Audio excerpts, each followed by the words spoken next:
SEO is actually really hard to explain. There's so many concepts, but it's also really important to explain so that we can show value to our clients and to our employers. My name is Andy Crestodina. I'm the co-founder of Orbit Media Studios. We're a web design company here in Chicago. I've been doing SEO for 20 years and explaining it for about as long. This video is my best attempt to help you explain a really important concept in SEO, which is domain authority, to someone who doesn't know anything at all about SEO, to someone who's non-technical, someone who's maybe not even a marketer. Here is one framework, one set of language and words that you can use to try to explain domain authority to people who maybe need to understand it, but don't have a background in this stuff whatsoever. Okay? Here we go. Someone searches. They type something into a search engine. They see search results. Why do they see these search results instead of something else? The reason is search ranking factors determined that these were going to be the top search results for that query or that keyword or that search phrase. There's two main search ranking factors in the end, two reasons why any web page ranks or doesn't rank for any phrase. Those two main factors are, first of all, the page itself, the words, the content, the keywords, the relevance. SEOs, we call this relevance. So that's the most important, that's one of the key search ranking factors is relevance. Content and keywords and stuff on pages, I think everyone kind of gets that. But there's a second super important search ranking factor. It's something that Google innovated and is now a really, really important thing across the web and all sorts. It's links. Do these pages have links to them? Are they trusted by other websites? Have other websites kind of voted for them based on their content? Have they referred back to it, cited it? Have they linked to these pages and these websites? That is called authority.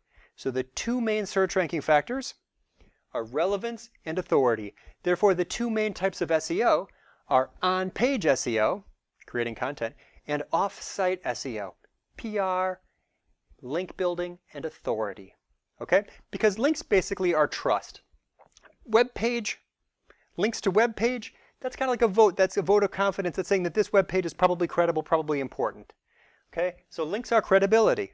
Good way to think about it. Quantity matters. If a lot of pages link to your page, that adds credibility, right? That's important. That there's a number of sites that link to you. Also important is the quality of those links.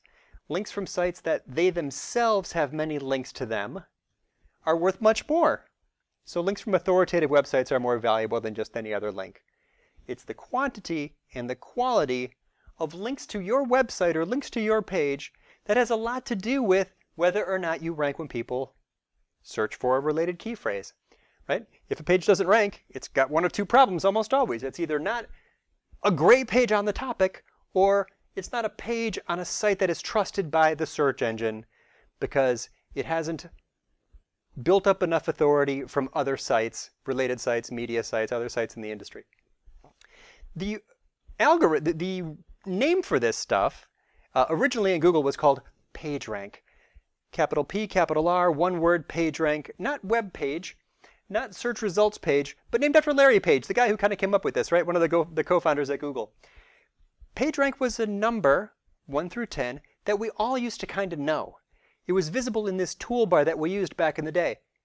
They stopped reporting on that. They don't update that anymore. We don't really know our PageRank anymore, so you can't really tell. So the way that we now understand whether a page is credible among other websites is by using tools that emulate PageRank, by similarly crawling the internet, looking to see who's linking to who, and then creating their own metrics, which are basically proxy metrics for PageRank. Moz has one. It's called domain authority. When spelled with the capital D, capital A, that's the Moz metric. Other search tools, other SEO tools also have their own, such as SEMrush has one called authority score. Ahrefs has one called domain rating. Alexa has another popular tool has one called competitive power. They're all basically the same thing. They are showing whether or not a site or a page is trusted among other websites because of links to them. Okay? Now, we know for a fact that some links are worth much, much more than others, right? We can do this by reading Google patents or by experiments or just best practices and expertise and firsthand knowledge that some links are worth much more, right? But it's not just that they're worth a little more. Links from sites with lots of authority are worth exponentially more. It's not really a fair fight. Some sites have tons and tons and tons of authority. Most sites have very, very little. So it's on a curve. It's a log scale. It's on an exponential curve, the amount of authority that a site has, and its ranking potential. That the value of a link from another site to you is on an exponential curve. Links from some sites are worth exponentially more than links from other smaller sites, smaller blogs.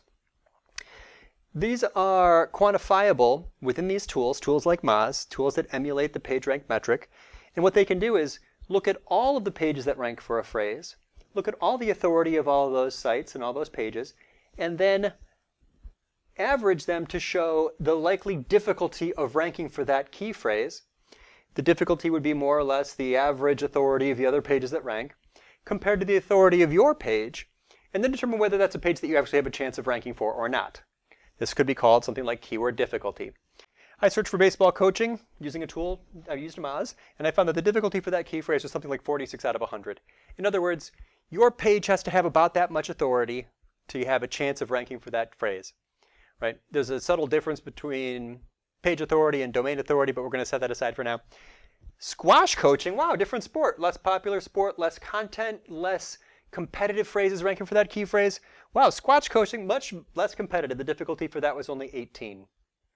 So that helps us understand the level of authority that we would have a chance of ranking for that key phrase. If we lack sufficient authority, it doesn't matter how awesome our page is, we're not likely to ever rank. So it's really important to understand one of the things that domain authority tells us is our ranking potential.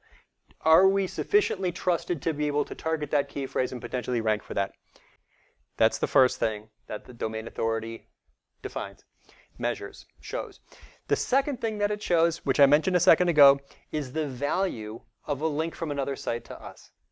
So if a super authoritative website links for us, high domain authority site, that domain authority in that case of that site is showing us the value of that link to us. A link from a site, a brand new blog, a young site, smaller brand, would have a lower domain authority, indicating that that link would have far less value. So bottom line, domain authority is a proxy for a metric inside Google, which we no longer have access to. It's created by a SEO tool, in this case Moz, when spelled with a capital D, capital A, it's a Moz's own metric. It shows us two things. Domain authority is the ranking potential of pages on that domain. And secondly, domain authority measures the value of another link to another site should that site link back to your site. That's it. Hope this was helpful. Feel free to pass this along to anyone that you're trying to explain this to. Add to it. Let us know in the comments. And hope this was useful. And it was a huge pleasure and honor to be able to make a Whiteboard Friday for Moz. Again, Andy from Orbit Media. Thanks, everybody.